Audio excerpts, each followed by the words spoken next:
Who shot Charlie Kirk? A guy from Utah who was raised in a Christian family, who was a 22-year-old white dude. described. He wasn't Destiny. trans. He didn't have a trans girlfriend. He didn't have any trans influences. He didn't have any trans bullets. Yeah, I'm sorry. You guys were wrong on all of that. Also raised by conservative parents just like you, Destiny. Here's the truth. Every single thing he just said is factually incorrect. But Destiny just can't help himself because he also, on Piers Morgan, blamed Charlie Kirk's death on, well, you and me, voters just like Charlie. There is not a single mainstream conservative that will call for a lowering of the temperature on their side. I think that liberals need to wake up and finally realize that if they're not willing to do it, it will never come down. If you wanted Charlie Kirk to be alive, Donald Trump shouldn't have been president for the second term. Every time he's in office, this happens. People joked about when Biden came in, it was so boring, nothing was going on. 7 out of 10 of the largest protests in American history have happened under Donald Trump. All of the recent political violence that's happened in this country over the past 20 years, the majority of it, the overwhelming majority of it, everybody gets mad because they keep asking Grok about it, has been conservative. Really? Oh, you just talked about the biggest protests. What were they? What were they? Were they Black Lives Matter? Were they Summer of Love? Were they Pussy Hat March? Compared to the Tea Party under Barack Obama, where they left the places, often public places, cleaner than they found it. And I have a bonus one for you just to show you what, how idiotic and evil the left is. But please, this is why we're also not on YouTube. It's just a cesspool and you're not allowed to speak the truth there. You have to compromise too much. So download the Rumble app, follow me there. The Rumble app is actually more downloaded for the first time now in the App Store than YouTube. That's a big deal, guys. You are making some serious headway. Follow me there. You'll never lose touch. That's not the slam he thinks it is, too, by the way. No. I know. That's not the slam he thinks it is. He said, well, under the Trump administration, that's when the biggest protests would happen. So you're saying that that when the left doesn't get their way, right? Yeah, they burn down cities and act like children who will kill. 30 people died. Yeah. In Summer of Love. Yep. That's on Trump or the people who are throwing a temper tantrum? Right. Exactly right. Yeah. 30 plus people died and thousands of casualties, including serious injuries. But hey, you know what? Donald Trump said, make your voices heard peacefully and patriotically. Here's another claim. And again, just because I was sort of made aware of Destiny more today. You'll hear this from the left. So it's not that this guy is saying this. It's that this is something we gave you the polls yesterday. More people believe the shooter was a Republican, a conservative, than understand this person was a radical leftist. More people believe the lie than the truth. The reason people believe the lie over the truth is because of liars like Destiny. Here's his claim that the guy was a conservative, actually. Who shot Charlie Kirk? A guy from Utah who was raised in a Christian family, who was a 22-year-old white dude. described. He wasn't Destiny. trans. He didn't have a trans girlfriend. He didn't have any trans influences. He didn't have any trans bullets. Yeah, I'm sorry. You guys were wrong on all of that. Also raised by conservative parents just like you, Destiny. Here's the truth. Every single thing he just said is factually incorrect. That's the truth. He is a leftist. The shooter is gay with a trans boyfriend, and by that I mean a boyfriend who says he's going to be a woman. That means the shooter is gay. He did carve or etch anti-fascist sayings, trans, furry, weird fetish culture shit on the casings. It's all verifiable. Everything that Destiny just said is dishonest, and here's the thing. It's same old, same old. You heard the same thing on CNN, ABC, NBC, CBS, MSNBC, CNBC. You heard it everywhere. He's a retread. For those that don't know, he's one of those online video game streamers. Here he is getting sodomized by Princess Peach.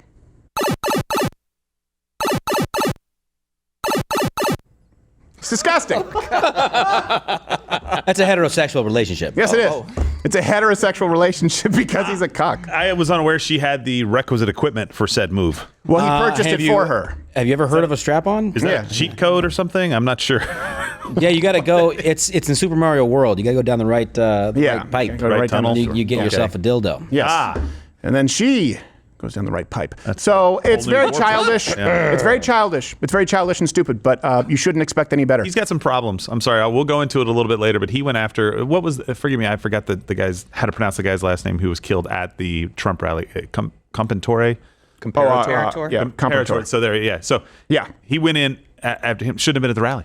Shouldn't have been at the rally. Good. It's a swing state voter. He literally said that on a stream. Here's why he bothers you. He is a man who consistently advocates violence, who personally is capable of none. Yes. That's why. It's true. I advocate peace, largely. I'm not a pacifist.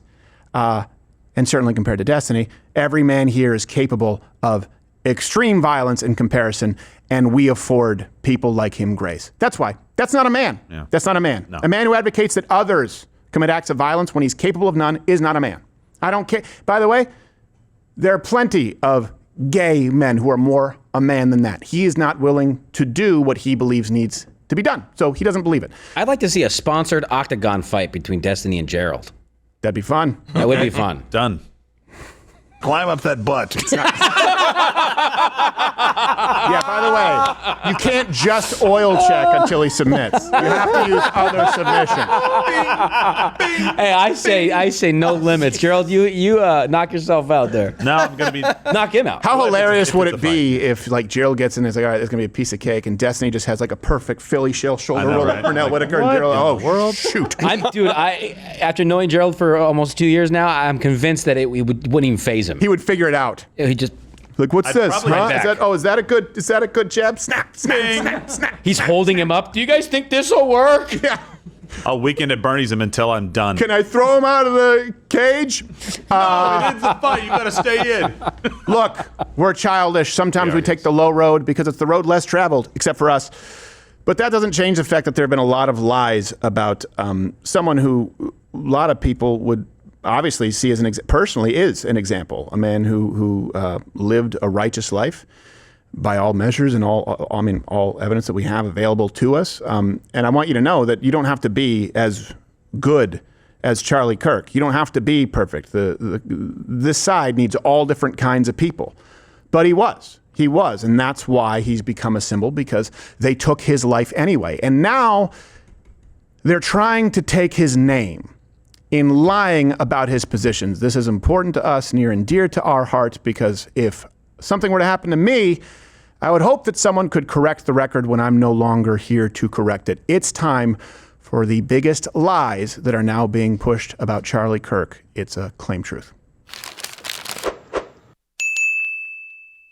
Okay, so the first claim, and he had to apologize for this because he's a moron. Stephen King said that Charlie Kirk advocated stoning gays to death. He advocated stoning gays to death. The truth? No, of course he didn't. And we're going to reverse the next two clips. Charlie Kirk, again in context, and Stephen King had to apologize for this, but there were plenty of people who believed it. Now imagine someone believes that for a week, and they go out and act on it. Are you starting to get the picture? Charlie Kirk was describing how people cherry pick Bible verses for their own benefit. The first part is Deuteronomy 6:3-5. The second part is Leviticus 19. So you love God. So you must love his law. How do you love somebody? Here we go, folks. You love them by telling them the truth, not by confirming or affirming their sin. And it says, by the way, Miss Rachel, you might want to crack open that Bible of yours. In a lesser referenced part of the same part of Scripture is in Leviticus 18, is that thou shalt lay with another man shall be stoned to death. Just saying. So, Miss Rachel, you quote Leviticus 19, love your neighbor as yourself. The chapter before affirms God's perfect law when it comes to sexual matters. It's very simple. So how do you love somebody? You love them so much to correct their error. Yeah. And so let's just, take the pride conversation out because people think it's an identification, which it's not, it's just sexual behavior. But it's, if you meet an alcoholic or you meet a drug addict, do you affirm their struggle? No. You say, you're better than this. Let's get you free from that. Let's get you free from that activity. And remember what I said early on. Stephen King apologized because he didn't want to see his book sales take a dip. He believes that position you just heard espoused is violence. The left presents your points of view, your values, all of your perspectives, all of your opinions as violence, no matter what it is. Also, it is an easy mistake.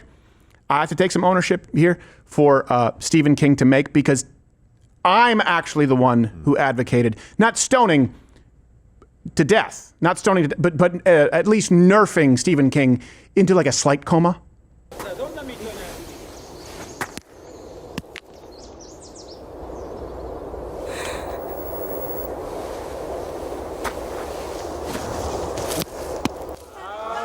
یه سنگ دیگه بدین.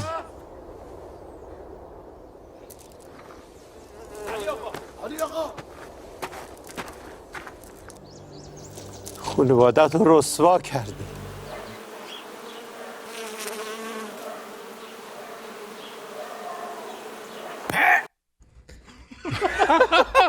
It's unpleasant. The funniest part It's not about lethal. that is the implication that those people have any qualms with doing that.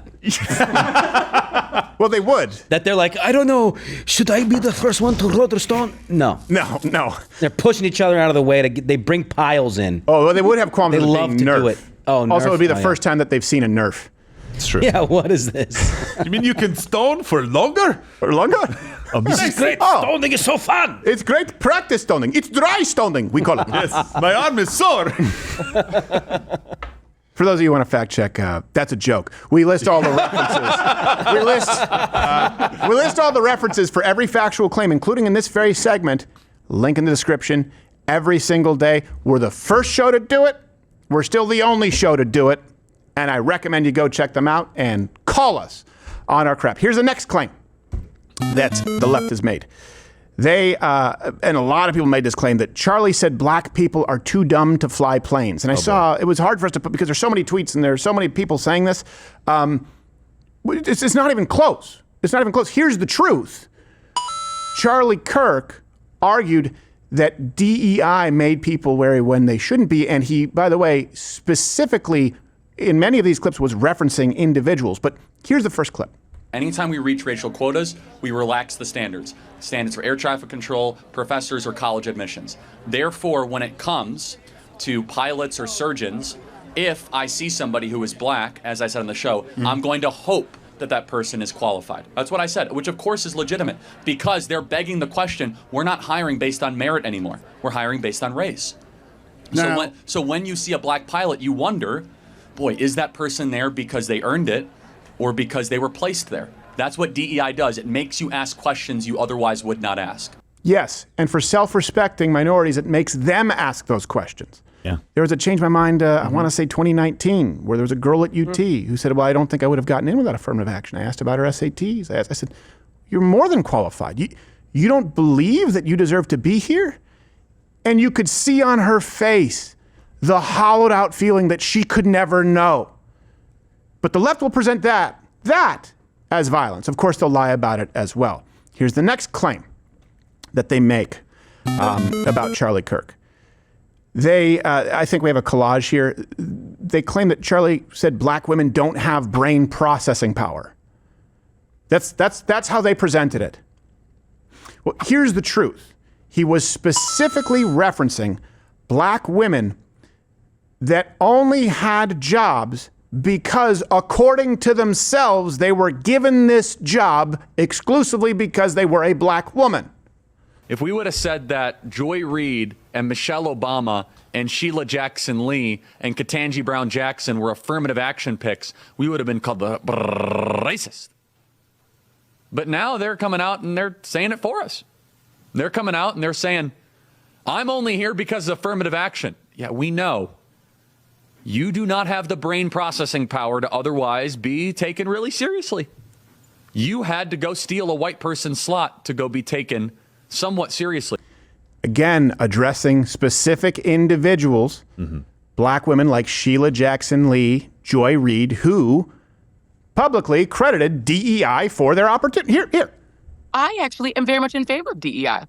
I don't take that as an insult because I understand that means that I'm just damn excellent and innovative. And yeah, I am DEI. I'm bringing diversity, and that's bringing something great. You're not insulting me. I certainly am a product of affirmative action. Diversity, equity, and inclusion matter. Diversity, equity, and inclusion is good for business, and it is good for the economy. When I first became a public defender, I had no criminal defense experience. And I walked in and I told my boss, Charlie, I said, listen, you should hire me. He said, why? I said, because I'm black.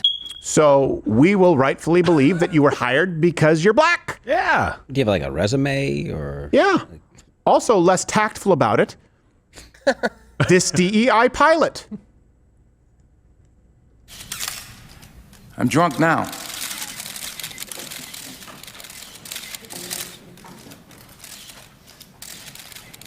I'm drunk right now. Hey, owning it is the first step. It is. He got better the after first that. step. Don't fact check that, you silly bitches. He's so good, dude. If he was the pilot of a plane, I'd be like, I Yeah, can't tell if he's cool. acting. You can be I wouldn't be drunk, worried it's about fine. DEI. I'd be worried about, is he acting? He'd be the first Or is he pilot. actually- I'd want to hear, give me the route. Like, look, we'll be flying over Schenectady. Yeah. Poughkeepsie? All right, my Poughkeepsie. 2 degrees. 2 degrees in Pittsburgh. It's 2 degrees. Next claim that the left makes about Charlie Kirk, the biggest lies. You know, the ones that justified his murder to the left. Let's be clear. Yep. That Charlie Kirk wanted to genocide trans people. The sympathy for Charlie Kirk is f***ing weird. There seems to be this weird emphasis on taking the moral high ground and that you are somehow a better person if you're like, I feel bad for his family. This is the world he wanted and the world he was building. This is a white supremacist who wanted both of us dead. He was shot in the middle of saying something transphobic about trans people. And yet you want to have sympathy for him. You don't have to like violence, but I'm confused as to how you thought the revolution was going to be magically bloodless. Don't worry, we didn't. By the way, we actually obtained exclusive reverse footage of said tranny's mirror. There is this sympathy for Palestinians, for the Sudanese.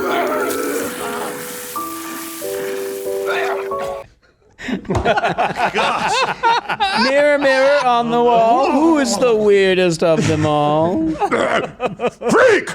You, it's always you. In case you wondered when we were going to get back to, at least attempting to be funny, We nailed that. here's the truth. And you need to know that Charlie Kirk caught quite a bit of flack for this because he had gay Republicans, and I don't know if there was a trans conservative, but he had many of them at the events of TPUSA and was criticized by some on the right who thought he was normalizing it. And the good news is that's a healthy conversation that people on the right can have. But there can be no doubt that Charlie Kirk dealt very compassionately at every example we've seen with trans individuals when they approached him. I just want to say I'm a transgender male. What age should kids be able to get things like hormone therapy? Because I don't know what's true, what's not. Tell me, are you comfortable telling me your story? I've known that since like 3rd grade, and I'm currently 19, almost 20. I've known basically since then. I didn't start going by like a different name until 7th and 8th grade. I just don't know, like with the whole medical stuff, like what's true, what's not, what's helpful, because I've heard so many different opinions. First of all, thank you so much for that. Yeah, of course. So I'm going to have an opinion that very few people will ever tell you, which is I want you to be very cautious putting drugs into your system in the pursuit of changing your body. Mm-hmm. I instead encourage you to work on what's going on in your brain first. I think what you need first and foremost is just a diagnosis. Mm-hmm. Just someone that is going to listen to what you've gone through, listen to what else is going on. My prayer for you, and again, very few people will say this, I actually want to see you be comfortable in how you were born. Yeah. I know that you might not feel that way, but I think that is something that you can achieve. I think that with the right team and the right people, you don't have to wage war on your body, you can learn to love your body. And here's the thing. I don't even agree with everything that he said in that clip. He's a compassionate person. He's speaking truth and love. And he's not changing his position because he's confronted with someone who disagrees with him. Let me ask you this. Where in the hell do those on the left get Charlie Kirk wants to commit genocide against trans people from that? Here's the answer. They don't. They don't get it from anything that Charlie Kirk said. They get it from the things that they fabricate in order to inspire you and then act like they're surprised by the violence. We have some bonus claims we want to get to here, but we have to continue. Rumble Premium, Mug Club is Rumble Premium. Rumble Premium is Mug Club. You get everything ad-free. You get 100% more show. It's $99 annually. You get this token, this symbol, this hand-etched mug. We can't continue to do any of this without you. You can gift some subscriptions to people out there. Try it for $9 a month. We really appreciate your support. We do not have 10, 15, 20 minutes of ads in the show. We do not have any other corporate sponsors, donors out there who tell us what we can and cannot say. I own 100% of what you see here, and we do this completely independently. So please do consider joining. If not, tune in tomorrow, 11 a.m., and let us earn your trust. If you're not a Rumble Premium member, you're going to be sent to Tim Pool, who no doubt will be covering what's going on with Patel right now. Let's go on to this bonus claim. Oh boy, we're about to open it. Candace Owens, the Jew! Roll the clip. Jew! Essentially what was staged, an intervention was staged by Bill Ackman, because Charlie's rational thoughts about Israel were a no-no. This is not the route that you should be going on. So just like Jordan Belfort. Charlie was surrounded by his friends, his quote-unquote friends. Bill Ackman was very upset, and threats were made. That is what I am told, and I will tell you that I am very happy for Bill Ackman to dispute this narrative. In fact, he was asked to dispute this narrative. Max Blumenthal went out to him today, and Bill Ackman came back and said, I have receipts I can show you. And he did not provide the receipts. This is not how it went down. I know it went down this way. I'm waiting for one of them to go on record and to say that it didn't go down this way. We'll get to that. Another person that was there, and I am not surprised this person was there. If you've been listening to my show, Seth Dillon. I was going to go out to Seth Dillon, and I decided to message him last night about this Hamptons meeting. And Seth Dillon, who is normally very quick with a response, has not yet been able to respond. I'll show you this text message chain. And I want to be clear, I am not someone who normally publicizes text messages. But my friend was shot in the neck. And I'm just not really in the state right now to be polite when it comes to the answers that I am demanding, okay? That was you polite? All this time? And here's the truth. And far be it for me to defend everybody else involved. I don't know Bill Ackman very well. I'm familiar with Blumenthal, don't like him. The truth is, Bill Ackman did respond in detail. Charlie's producers responded in detail. And the only receipts that Candace provided were texts that she sent to Seth Dillon that he never answered. That's just proof that she texted him. What is that proof of? I know. But in the internet sphere, people take the headline and go, Candace Owens brings receipts. And this whole thing was about how the Jews, and he was turning against the Jews, and so they might have something. The implication, I don't know if she's outright said it, the implication is that the Jews took out Charlie Kirk. Yeah, there's no, she's dancing around it. Ian Carroll says it much more clearly, and even people like Dave Smith are having a hard time with this, going like, listen, this is why people say you're crazy. Yeah. There's no evidence whatsoever. And to say that because Charlie started to notice that he just started down that road, because that's all they're really claiming, is that he started to kind of do that, and they killed him for that? Well, they could do the same thing about me if I were to be taken out. That's the thing. He had the same type of issues and criticisms of the Israeli government that we would have. But before we get to that, I just love how I know I don't usually share texts, private texts. That's literally your thing all the time. And here is the message chain between me and Skylar, my producer. This is how it happened, Blake. Lean in. Get your lawyers in. You are unlocking this smear campaign, girlfriend. You got this. Here we go. You can use this. Noah's going to be like, Candace, he's going to be so mad at me. Anyways, I write because guess what? You're not going to believe this. I come up with my own ideas for the show. And can someone pull this? She shared private texts with Nick Fuentes and Charlie Kirk, I believe, by the way. Yeah. Like, hey, this is us when we were, and it was innocent. We were scheming to get him and Erica together. Like, she shares, that's her thing. That's what she does. I mean, and then she'll tell you, by the way, I am not anti-Semitic.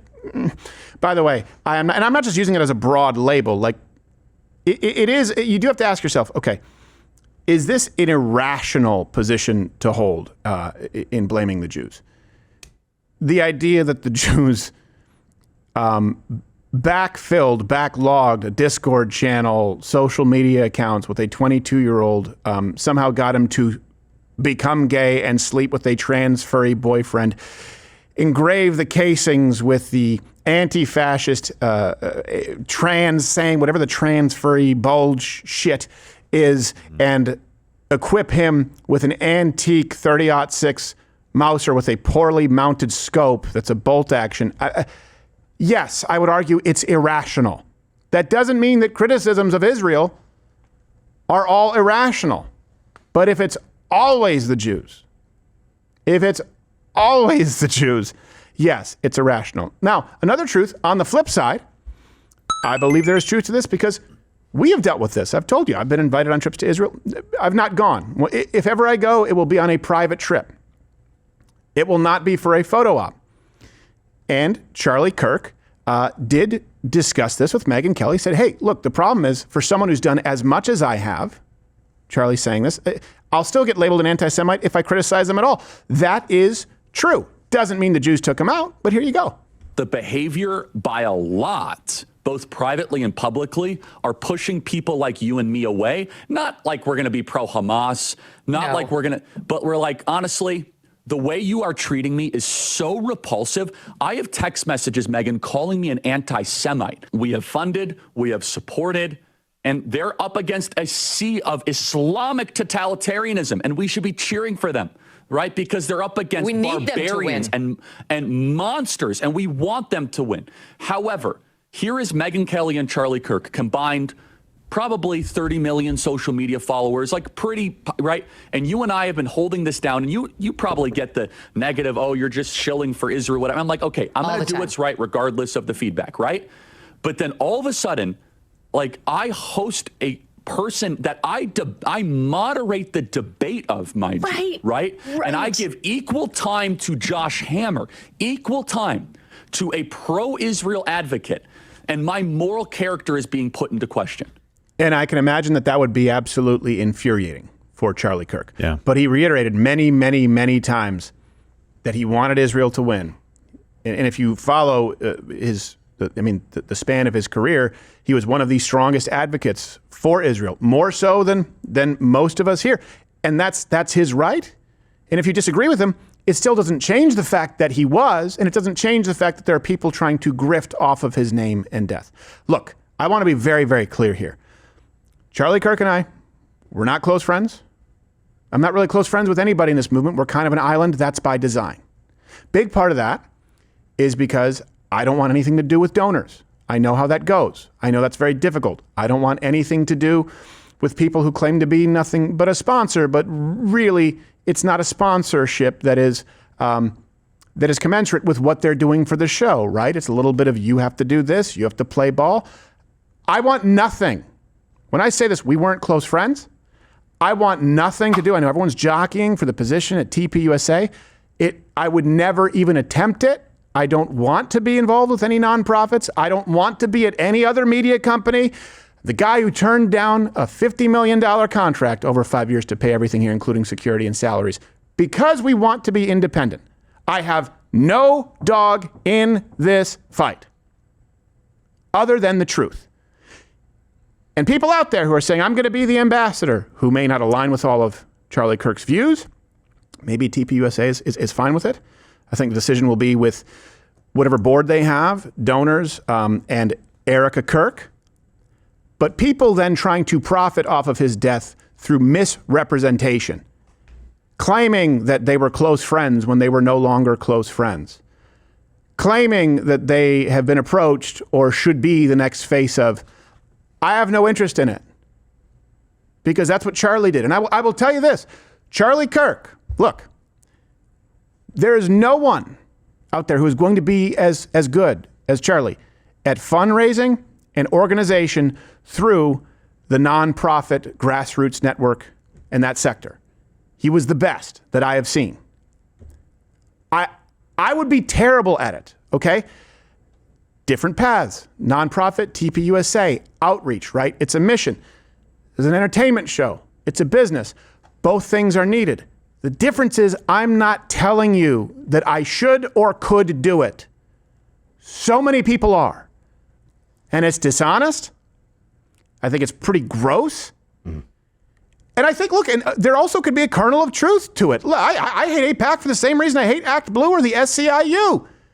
Because they give a huge amount of funding to Democrats, and I think the same should apply, by the way.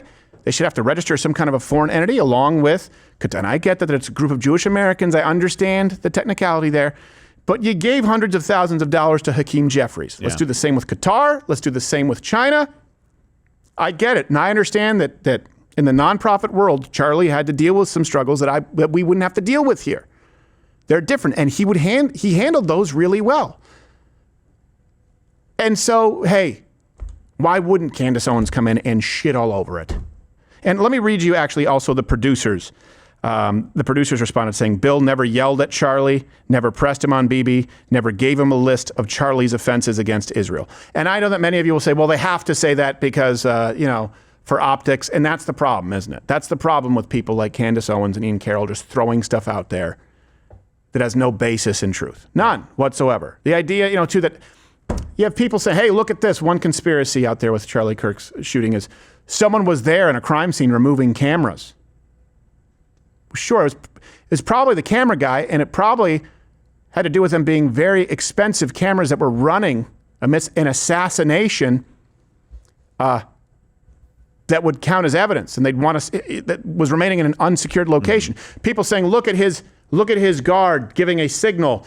First off, he could not be giving a signal, or I don't know if you know this, those who work in security often have signals amongst themselves.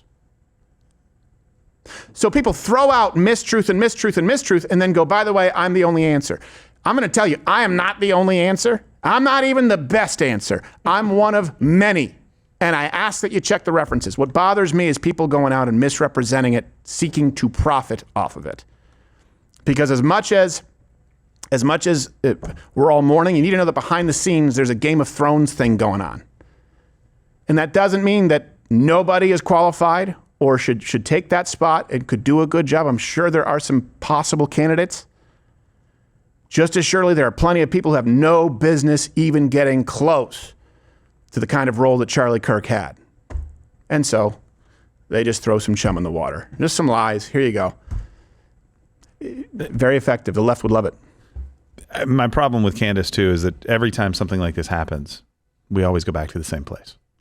Anything crazy that goes on in the world, we always go back to the same place. I've got receipts. I've got evidence that most people don't have. She never has. For a fact, what happened. And then Bill Ackman comes out. And for people who don't know exactly what they're talking about, it wasn't some like backroom meeting. This was them putting on a kind of a conference, essentially, of other creators and influencers to talk about what's going on in the world. And one of the topics centered around Israel. Actually, it wasn't completely about Israel, but it came up inside that topic. I think there were 4. Yeah. Bill Ackman was there for some of them. He moderated some of them. Then they had conversations about it. It was spirited on both sides. People were pro-Israel and people were not really fans of Israel, but not pro-Hamas. They were just saying, hey, we don't like how this war is being prosecuted. We don't like how this is being done. And there were conversations that happened around that. And then there was a meeting afterwards with some of the principals to say, hey, what did we learn? Are there any people in this group that we can identify as people who maybe can start these local chapters and do these things on campus themselves? Is that what we want to do? To then go from that, it's like, because we've had conversations about Israel that have been spirited. And then to go from that and say, well, the Jews, Bibi basically is threatening him. They're offering him a lot of money if he'll just change his opinion on the Jews. And even Bill Ackman was there, and he was not happy. Let me tell you, I know he wasn't happy. How do you know, Candace? Is this ever going to get old for you? Where you think you know everything and you're just going to go out and say it and you provide 0 receipts on this stuff? Is it ever just eating away at your gut? Like, I mean, can you blame it? People are gobbling it up. Some people are. People are eating it up. It's not going to last. I want fewer people to gobble that crap up. You still have some. You still have some people who think she should head TPUSA. You still have people out there who are like, "Oh, Charlie would have won," because they don't know what's happened. That just shows how uninformed. Yes, there are some people on our side. How uninformed some of them are. But you're right. They will. I'll make the. It's not going to last long. It's not going to last long. I mean, what Nashville Manifesto? She said we were wrong. She had her sources. She never provided any receipts whatsoever. I thought you got someone fired. Remember they said? Yeah, she said I got someone fired. You got a police officer fired. Never got anyone fired. She does that all the time. She wakes up, goes, what's trending? How can I inject myself regardless of accuracy or honesty? Right. That's what she's doing right here. It's not honest, and she's been invited on the show because she said she wants to debate everybody so that people can see the bad ideas. She has been invited in the past. She has not. Okay, fine. This is all pretty gross. And I get that everyone's going to be talking about Charlie Kirk because it's a huge inflection point. There's a huge difference between talking about or correcting the record, as we've attempted to do today, and lying for profit. Let's be clear. And people, they'll come out, by the way, they'll come out and they'll do this and go, I don't make any money by saying this. Well, do you get clicks? Do you get more clicks? Mm-hmm. Okay, let's be honest. So saying that Charlie was taken out by the Jews will generate more clicks. You can do that for a while, but please don't be led astray. Even if you vehemently oppose the Israeli government, and I think there's a case to be made, certainly as it relates to Benjamin Netanyahu. Charlie Kirk asked some questions. Of course. On October 7th, I think he asked, hey, was there a stand down order? Because everyone in the country is IDF. You can't walk around a corner without seeing a rifle. And it went 6 hours without them showing up at a music festival. I believe that Charlie Kirk asked, he said, people have this question and I'm going to present it. That's what he did. That's what he did. And people will show this, just like we showed you this Megyn Kelly clip, just to show, I could show you a 10-to-1 ratio of him being passionately supportive of Israel. How you feel about that position is irrelevant. Was it his position? Yes. Was he clear about his position? Yes. So if someone is presenting to you a different position with no receipts, that's what we call lying. Oh, you're still here? And you're still watching this on YouTube? You've probably noticed something is missing by now. I'm not here. That's because the Live Daily Show is now streaming exclusively on Rumble weekdays at 11 a.m. Eastern. Tune in there, where nothing is censored.